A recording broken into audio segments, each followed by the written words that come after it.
স্বাগতম জ্ঞান ও রহস্যের দুনিয়ায়। অজানা তথ্য, অবিশ্বাস্য রহস্য, অন্ধকারের পর্দা সরিয়ে সত্য উন্মোচনের জন্য এখনই আমাদের চ্যানেলটি সাবস্ক্রাইব করুন। সাগরের অতলে আজ ও ঘুমিয়ে আছে এক রহস্যময় শহর, আটলান্টিস। সত্যি কি এটা কি শুধু একটা মিথ, নাকি একসময় সত্যিই ছিল এমন এক স্বর্ণময় নগরী যা এক রাতের ঝড়ে বিলীন হয়ে যায়? চলো ফিরে যাই প্রাচীন গ্রিসে। খ্রিস্টপূর্ব ৩৬০ সালে দার্শনিক প্লেটো প্রথম আটলান্টিসের গল্প বলেন। তিনি বলেন, আটলান্টিস ছিল দেবতাদের আশীর্বাদ পুষ্ট এক নগরী, প্রযুক্তিতে উন্নত, স্বর্ণরূপার প্রাচুর্যে ভরা।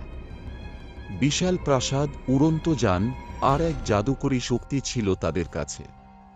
কিন্তু মানুষের লোভ আর অহংকার তাদের ধ্বংসের কারণ হয়। দেবতারা রুষ্ট হন আর এক মহাপ্রলয়ের মাধ্যমে আটলান্টিসকে সমুদ্রের অতলে তলিয়ে দেন।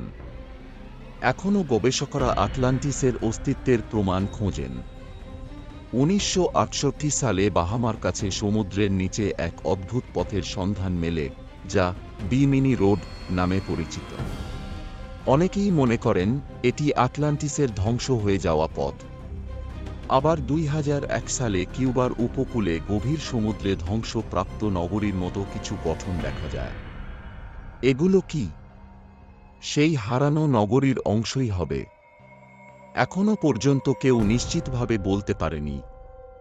কেউ বলেছেন এটি শুধুই এক কল্পকাহিনী, আবার কেউ বলেছেন প্লেটোর বর্ণনা আসলে প্রাচীন কোনো সত্য ঘটনাকে সামনে এনে দিয়েছে যা আমরা এখনও বুঝতে পারিনি।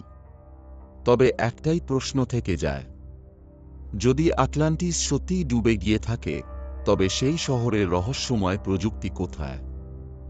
সমুদ্রের অতলে কি আজও রয়ে গেছে কোনো শক্তি যা একদিন মানুষকে অবাক করে দেবে? তুমি কি মনে করো, আটলান্টিস সত্যি ছিল, নাকি এটা শুধুই এক মিথ?